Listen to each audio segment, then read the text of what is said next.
Hello, everybody. It's James. This is another CEO Jimbo show. I've been working on that name and I've been thinking possibly changing it to um, yeah, something else, entrepreneur or James or something like that. Because I'm more of an entrepreneur at this stage in the game, if you will, and so on. Trying to get my small business going again, maybe, but I'm not really sure exactly what. I am working on the book. I told you last time about the book. And this video again is on Malaysian Airlines flight MH370, which is a lost or missing Boeing 777 that disappeared about 10 years ago. Um, I have been making these videos on this subject about every 2 weeks and doing what seems like quite a bit of research um, in between videos. So here I am with my report. Um, I was going to kind of start with my research.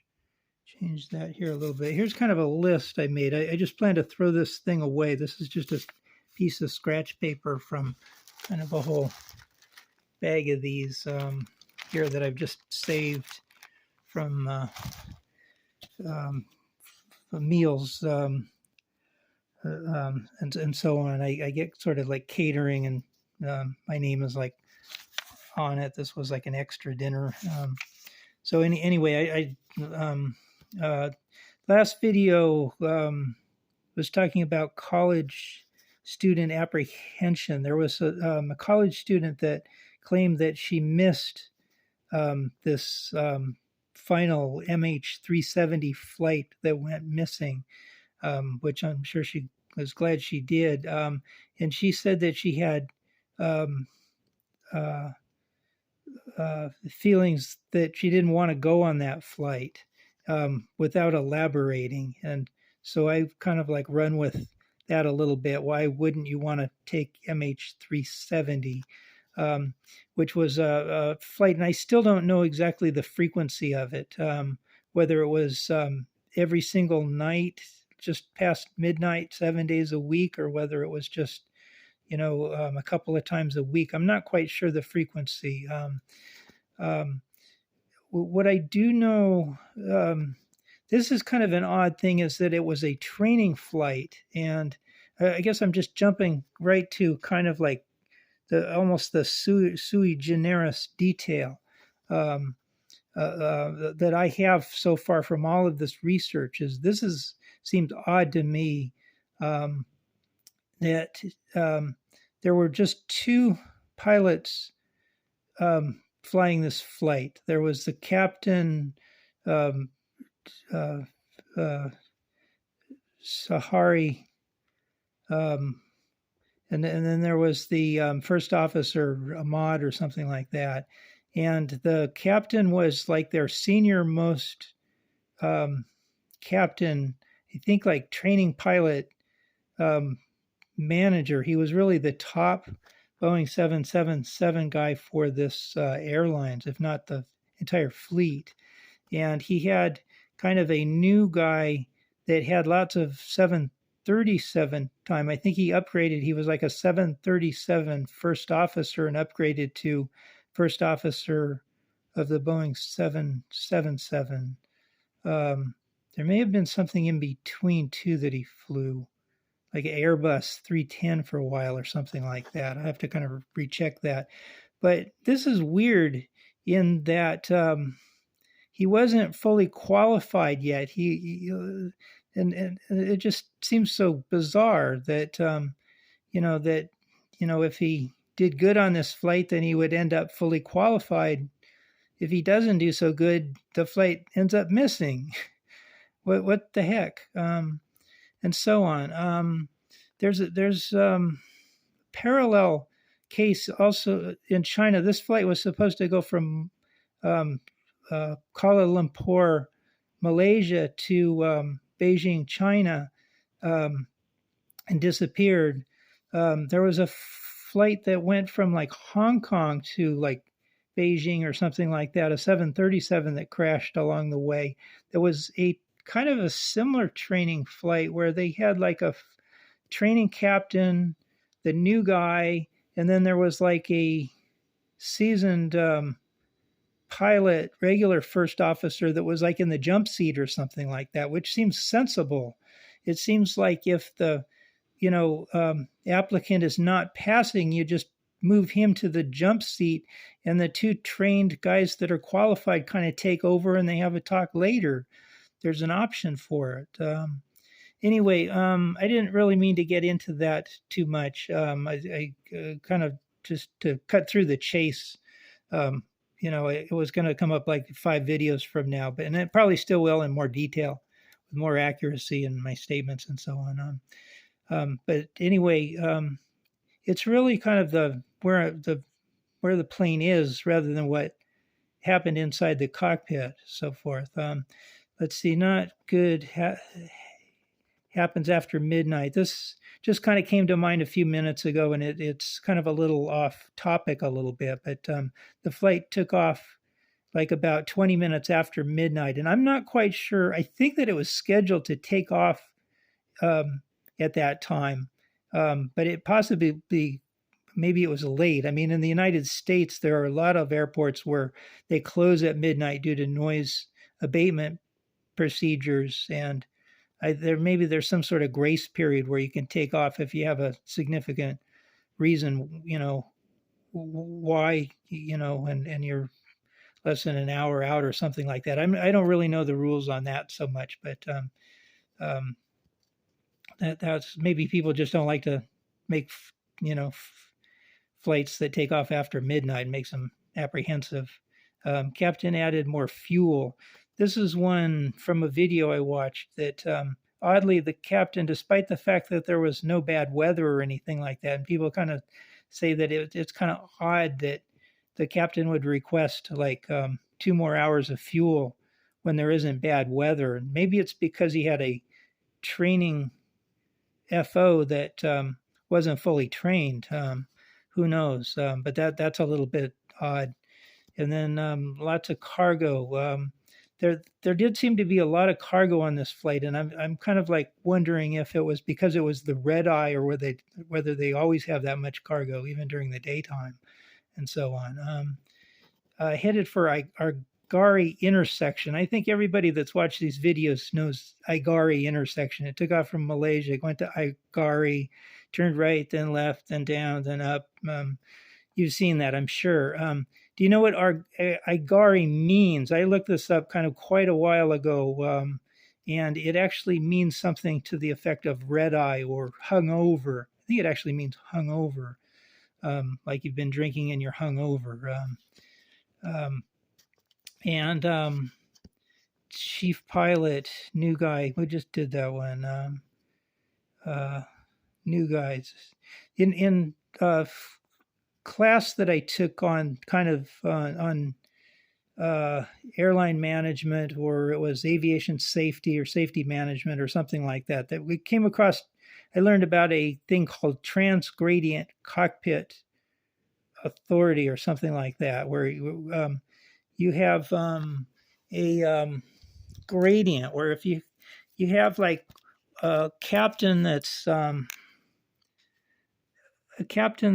like got like 10,000 hours, and you've got a first officer that has like 5,000 hours, you have kind of like this line here, and it's, if this is like a graph, it's sort of like, this is like sort of your average slope and so on. This is like normal, common.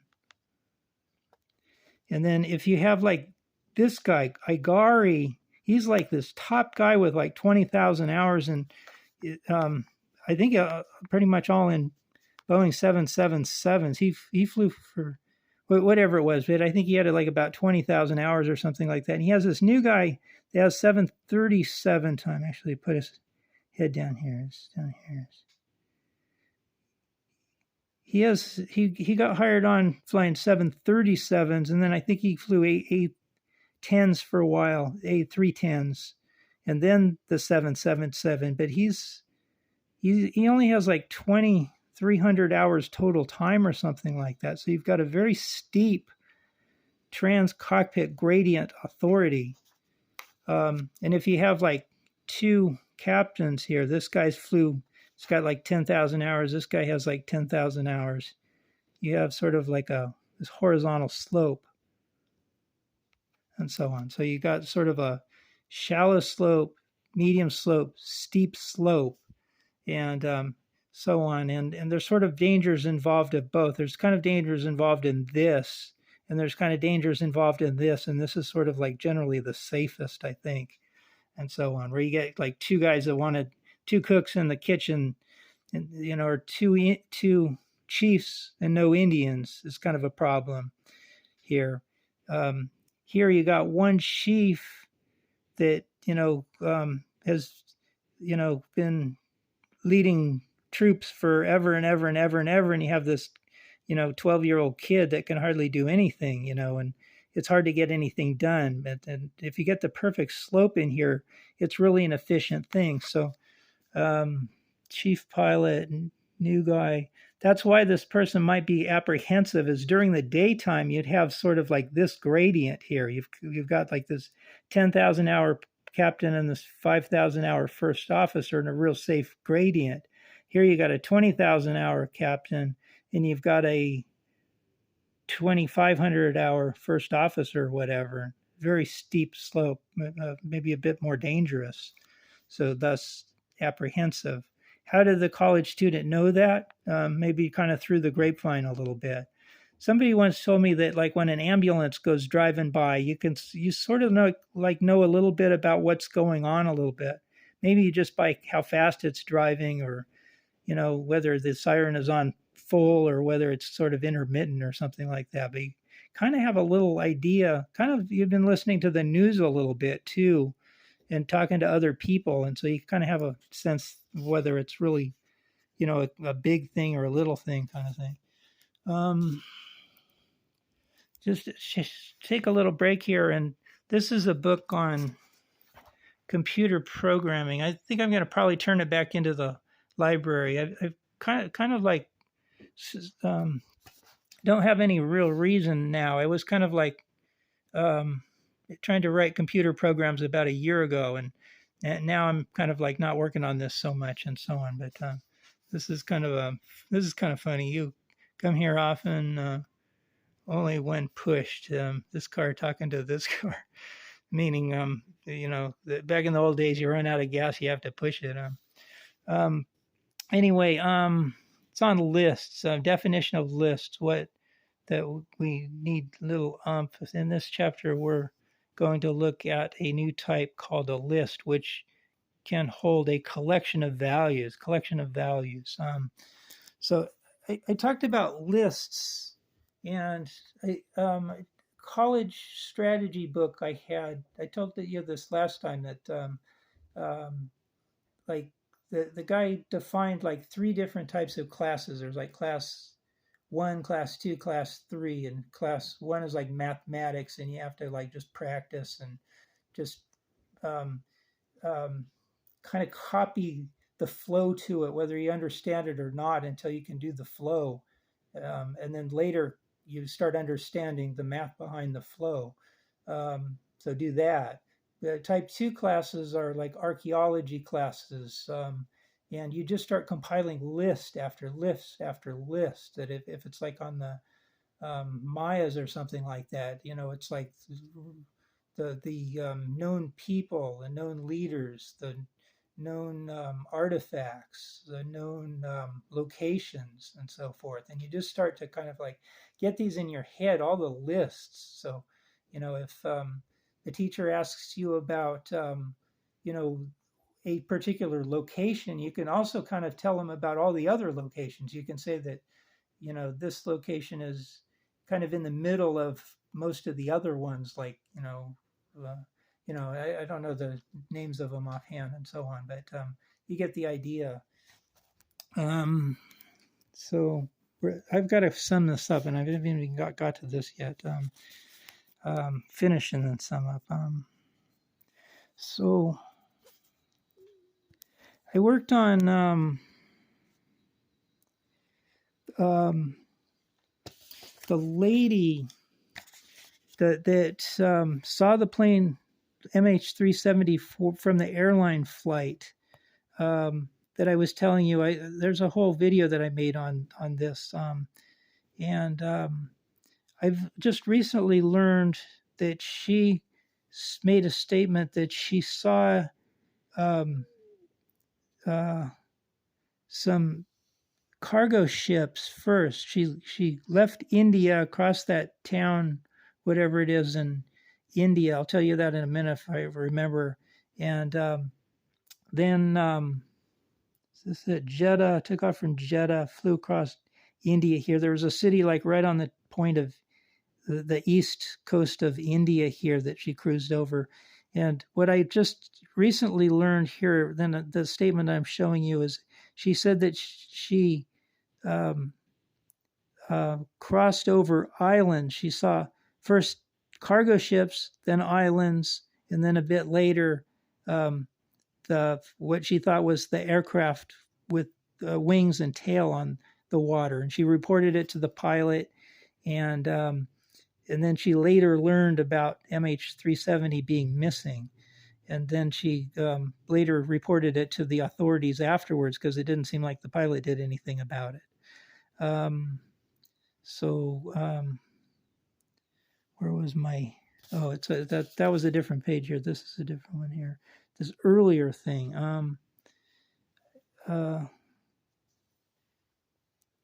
I had seen several shipping liners and islands from my window earlier. Then I saw the silvery object. Okay. I took a closer look and was shocked to see that what looked like the tail and wing of an aircraft on the water. Okay. There's also statements. I think I saw something about 1 hour that it was. I have to get back to that what the 1 hour was. But the key thing is that she passed the islands. She saw the islands from my window earlier. Those islands.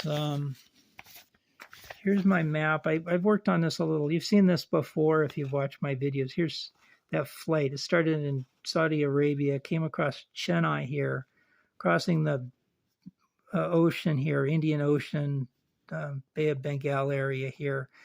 And then these islands kind of spot down here further, like almost to the tip of the land here.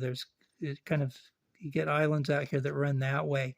So she passed the islands, and then sometime after that, she saw the aircraft and so forth. For clincher, this was kind of my latest research. This source, this is a little drawing that I kind of drew almost verbatim from somebody else, and it's let's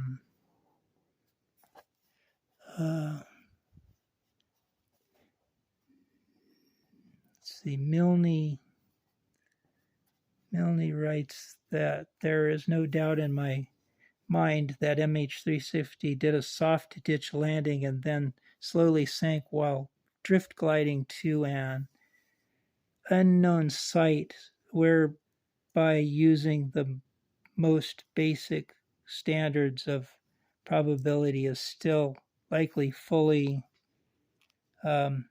intact, precisely where the Russian satellite technology identified a collaborative aerospace, something like that. The source, this looks like it's Sarah C. Nelson, May 27, 2015 was the article. MH370 missing. Hard to go across here. The Malaysian Airlines plane is still the Bay of the Bengal, says aerospace volunteer Milne, and that's Huffington Post, UK. I think that's my source there for all of these. I think that's where this came from. Actually, drawing based on Unicorn Aerospace CIO map. And they show that the aircraft may have, this is really weird, where it like landed here short of the islands, despite the fact that the lady said it's past the islands, short of the islands, and then it glided underwater, like all the way up here. And then the Russians somehow saw it from satellite imagery on the bottom of the ocean. How? That's bizarre. So anyway, and then there's this thing about decoy airplanes, that there's like an airplane on the ground here or something like that that might be it, and somebody's saying that that's a decoy or something like that. So stay tuned on that. My key point is that lady like says that it's like on this side of the islands, and this guy is saying that it's on this side of the islands, and that after it landed, it glided underwater to here or something like that. So anyway, I gotta run, out of time in uploading. It'll take me forever. Hopefully I can still get this one uploaded without problems. Oh, I did it on this camera too. Shoot, you may not. I may have to do this over because I usually do this on a different camera. Anyway, please thumbs up, like, subscribe, and so long. It's about midnight here, and I'm about to turn in for the night. Have a good one. Thanks. So long.